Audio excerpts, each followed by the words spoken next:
बिहार विधानसभा चुनाव में इस बार राष्ट्रीय जनतांत्रिक गठबंधन और विपक्षी महागठबंधन के बीच कांटे की टक्कर दिख रही है। दोनों ही गठबंधन ने अपने अपने सर्वे किए हैं। वहीं एनडीए के आंतरिक सर्वे में खुलासा हुआ है कि दोनों घटक दलों के बीच वोटर शेयर में महज 1% का ही फासला हो सकता है, जिसे देखकर पार्टी नेताओं की धड़कनें बढ़ गई हैं।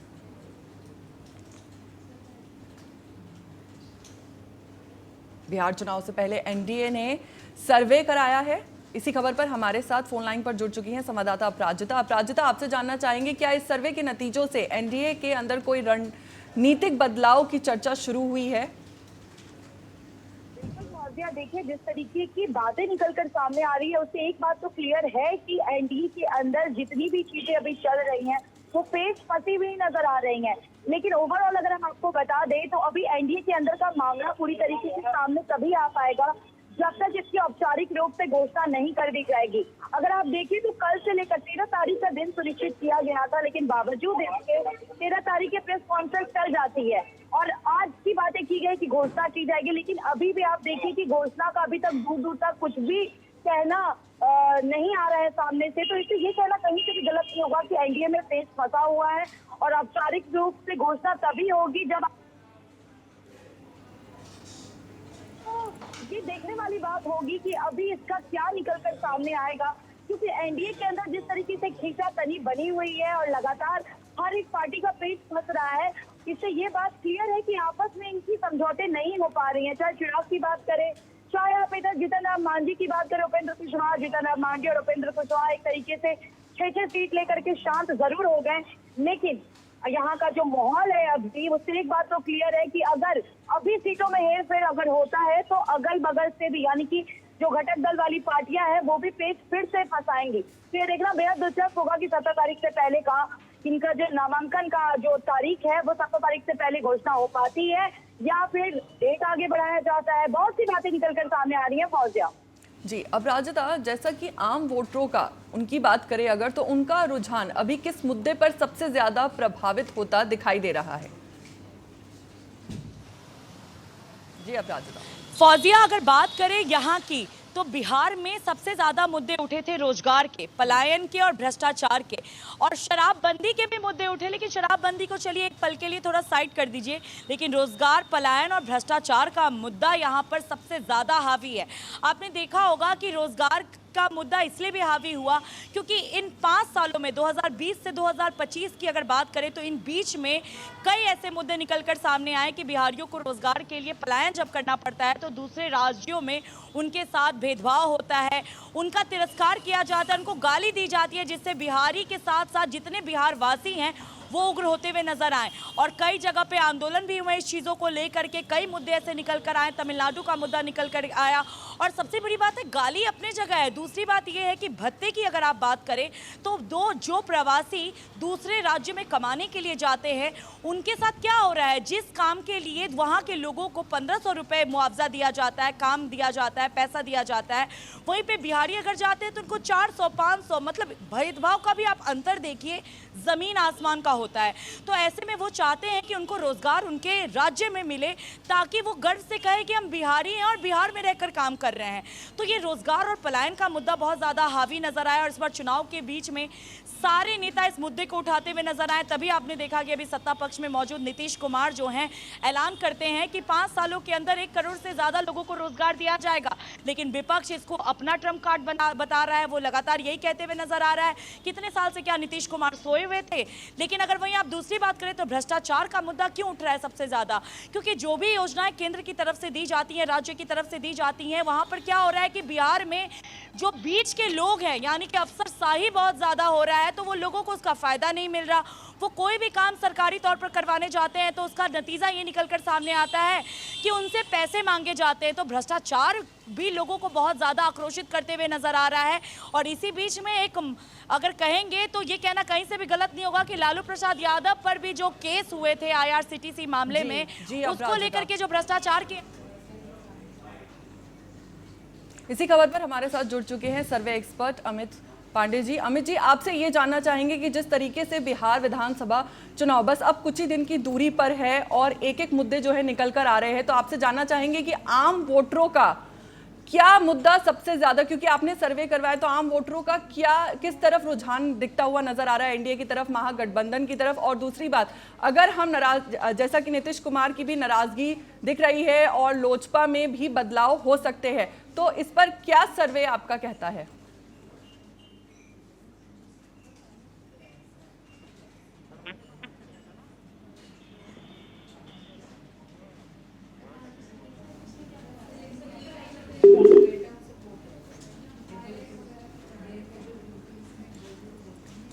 बिहार चुनाव से पहले एनडीए ने सर्वे करवाया है और जिस सर्वे के नजर बात ये हो रही है कि गठबंधन के नेताओं की धड़कनें तेज हो गई है। बिहार चुनाव से पहले एनडीए ने सर्वे कराया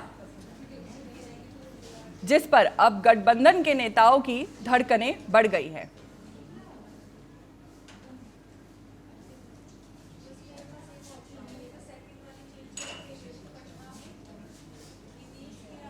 बिहार चुनाव से पहले एनडीए ने सर्वे कराया है जिसके चलते गठबंधन के नेताओं की धड़कनें तेज हो गई है।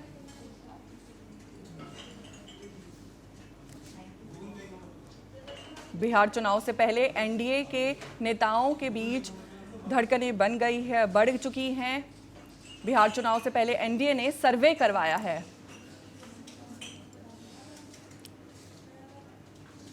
हमारे साथ इसी खबर पर जुड़ चुके हैं सर्वे एक्सपर्ट अमित कुमार। अमित कुमार जी, आपसे ये जानना चाहेंगे कि जिस तरीके से बिहार विधानसभा चुनाव नजदीक है, बस कुछ ही दिन बाकी हैं और एक के बाद एक लगातार चीजें हो रही हैं, जहां नीतीश कुमार जो है नाराज बताए जा रहे हैं लोजपा में और बीजेपी एनडीए में जो है सीटों की बातें जो चेंज की बातें हो रही है, वहीं पर अभी जो है गठबंधन के नेताओं की भी धड़कनें तेज हो गई है। तो आपने जो सर्वे करवाया था उसके हिसाब से लोगों के क्या मुद्दे निकलकर सामने आ रहे हैं, उनका रुझान किसकी तरफ है, एनडीए की तरफ या गठबंधन की तरफ? देखिए फौजिया, अभी इस वक्त जो है सर्वे से ज्यादा जानना ये जरूरी है कि किस सीट पे क्या कैंडिडेट होगा। सर्वे में भी हमने ये बोला था कि ये एक जस्ट सांकेतिक सर्वे है और जब कैंडिडेट डिक्लेयर होंगे तो एग्जैक्ट हम लोगों को पता चलेगा कि किसको कहाँ से सीटें में टिकट मिला और उसका जातिगत समीकरण क्या है, तो वो ज्यादा मुफीद रहता। अभी फिलहाल जो समस्या बनी हुई है बिहार में, जो है पॉलिटिकल क्राइसिस की स्थिति माहौल बनी हुई है। दोनों ही गठबंधन में सब कुछ ठीक नहीं है। जब देखिए एक तरफ महागठबंधन में सीट शेयरिंग का फॉर्मूला तय नहीं हो पा रहा है, तो दूसरी तरफ एनडीए में जो गठबंधन का फॉर्मूला तय हुआ था वो कल धराशायी हो गया। और धराशायी होने के कारण है कि जब नीतीश कुमार के पास उनके पुराने साथियों का इस्तीफा जाना शुरू हो गया, तो नीतीश कुमार ने इस बात से बखूबी अचंभित हो गए कि आखिर में क्या हुआ कि उनके साथी सब इस्तीफा देने लगे। ऐसे में नीतीश कुमार ने जो उनके कार्यकारी अध्यक्ष संजय झा, उनसे भी संपर्क किया और ललन सिंह जी को भी संपर्क किया और बोला कि आप इस पे मीटिंग करिए। और मीटिंग करने के बाद भी कुछ नतीजा नहीं निकलता था। नीतीश कुमार काफी खफा हो गए और फिर पेट फंसा कहा है, समझने वाली बात है। देखिए बीजेपी पहले गया से पुराने विधायक प्रेम कुमार रहे, उनका टिकट काट करके एलजेपीआर को देना चाहती थी सीट। एलजेपीआर ने वो सीट लेने से मना कर दिया। तारापुर से पहले सम्राट चौधरी थी, फिर एलजेपीआर को दिया गया। अब फिर चर्चा ये हो गई कि तारापुर से सम्राट चौधरी चुनाव लड़ेंगे। जेडीयू जो है वो मोरबा की सीट, अरवल की सीट, हिसुआ की सीट, महनार की सीट, गोविंदगढ़, रोसड़ा, गोह, साहेबपुर कला और जो सोनबरसा की सीट है, इस सीट को लेकर के मतभेद बना हुआ है। इसके साथ ही राजगीर और हरनौत की सीट भी जो एलजेपीआर को देने की बात हो रही है, उस पर मतभेद है। नीतीश कुमार इससे सहमत नहीं है। नीतीश कुमार इससे भी सहमत नहीं है कि जितने भी अपर कास्ट वाली सीटें हैं वो सारी सीटें दे दी गई चिराग पासवान को। और उसका कारण ये है कि चिराग पासवान जो है सारे अपर कास्ट वाली सीट ले लिए, तो नीतीश कुमार नाराज हो गए। क्योंकि नीतीश कुमार को ये भी मानना था कि भाई जो है जो सीटें जो है सीमांचल में है, उन सीटों में जो मुस्लिम बहुल अल्पसंख्यक बहुल क्षेत्र की सीटें हैं, उस सीटों में सबको क्यों नहीं बांटा जाए और क्यों सारे साथी जो है मिलकर के प्रोपोर्शनेट रेशियो में नहीं बांट रहे। वहाँ चिराग ने सीटों को लेने से मना कर दिया। चिराग सारे बड़े अपर कास्ट के उम्मीदवार उतार रहे मैदान में। ये सब चीजों से नीतीश कुमार नाराज हो गए और बताया जा रहा है कि नीतीश कुमार कोई कठिन फैसला ले सकते हैं, कड़ा रुख अपना अख्तियार कर सकते हैं। देखिए कुछ सीटें जो दी गई, फतुहा की सीट, राजा पागर की सीट, अगियाओं की सीट, ब्रह्मपुर की सीट, सिवरी, बख्तियारपुर, बखरी, इन सीटों पर कोई एतराज नहीं है इनको, नीतीश कुमार को। लेकिन नीतीश कुमार के बारे में कहा जाता है कि राजनीति के बहुत मंझे हुए खिलाड़ी हैं। नीतीश कुमार को कहीं ना कहीं ये लग गया कि मैं बड़ा भाई से जुड़वा भाई में तब्दील होने चला गया। 101 सीट पर बीजेपी और 101 सीट पर नीतीश कुमार जब चुनाव की घोषणा हुई तो नीतीश कुमार उससे भी बहुत नाखुश थे, और जिस तरह से सीटों की अदला बदली और पलटी होने लगी उससे नीतीश कुमार काफी अचंभित हुए।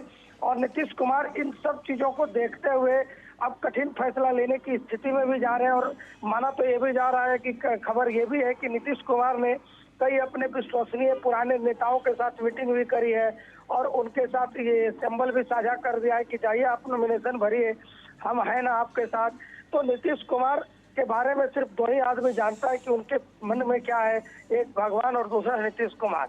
नीतीश कुमार इतने आसानी से कहीं घुटने नहीं टेकेंगे। तो मुझे ऐसा लगता है कि अगर एनडीए में सब कुछ ठीक रखना है तो बीजेपी को कहीं ना कहीं बैकफुट पे आना पड़ेगा और चिराग को समझौता करना पड़ेगा, क्योंकि चिराग पासवान से नीतीश कुमार पहले से भी खुश नहीं है।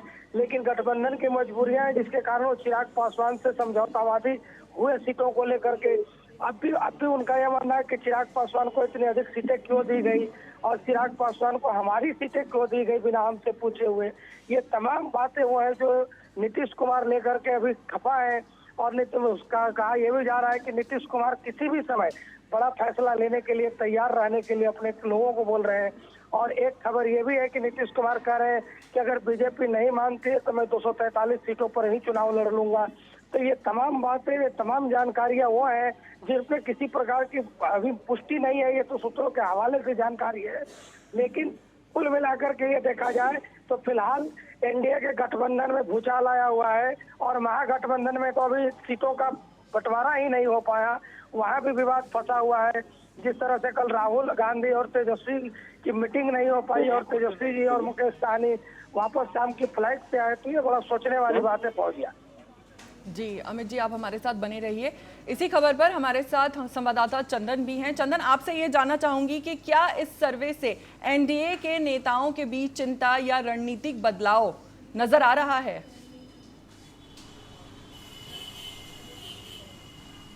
बिल्कुल फौजी, आपको बता दें, पटना की बात करें, पटना की राजनीति की बात करें तो पटना के राजनीतिक गलियारों में हलचल जो है वो तेज हो गई है। हालांकि जो गत रात्रि जो बीता है, रात गई है उसमें कई तस्वीरें जो है वो फेर बदल कर सकती है। जिस तरह से तस्वीरें सामने निकल के आई और जिस तरह से स्थिति बना हुआ था, उस स्थिति से साफ तौर पर ये कहा जा सकता है कि देखिए एनडीए के अंदर कुछ ठीक ठाक नहीं है। क्योंकि देखिए नीतीश कुमार पूरी तरह से नाराज चल रहे हैं। उनकी नाराजगी के पीछे कारण है उनकी मन पसंदीदा जो सीट था उसको एलजेपी को दे दिया गया है। उसी सीट को लेकर के जो नीतीश कुमार है काफ़ी नाराज है। हालांकि खबरें ये भी है कि देखिए गत रात्रि 2 बजे के आसपास जो है संजय यादव जो थे वो मुख्यमंत्री के आवास की तरफ निकले। वो भी देखा जा सकता है कि आखिर संजय यादव जो तेजस्वी यादव के काफ़ी करीबी कहा जाता है और एमएलसी भी है, तो उनको मुख्यमंत्री के आवास की तरफ जाना भी कई जो मायने में इशारा करता है। लेकिन देखने वाली बात होगी कि देखिए बिहार के राजनीति में नीतीश कुमार को समझना काफ़ी मुश्किल है। क्योंकि देखेंगे स्थिति जिस तरह से बना हुआ था, फौजिया आपने देखा होगा कि पिछले चुनाव की बात कर ले, उससे पिछले चुनाव की बात कर ले, जो तस्वीरें निकल के सामने आती है, जिस तरह से कहा जाता है कि बिहार के माजे खिलाड़ी में से एक है नीतीश कुमार, उनको समझना काफ़ी मुश्किल है। क्योंकि एंड टाइम पर तस्वीरें जो है वो चेंज कर देते हैं और तस्वीरें साफ तौर पर जो झलक रहा है, कल से जो तस्वीरें दिख रही है, इसमें कहीं ना कहीं ये दिखा जा सकता है कि एनडीए के अंदर कुछ ठीक ठाक नहीं चल रहा है। उनकी हालांकि खबरें ये भी आ रही है कि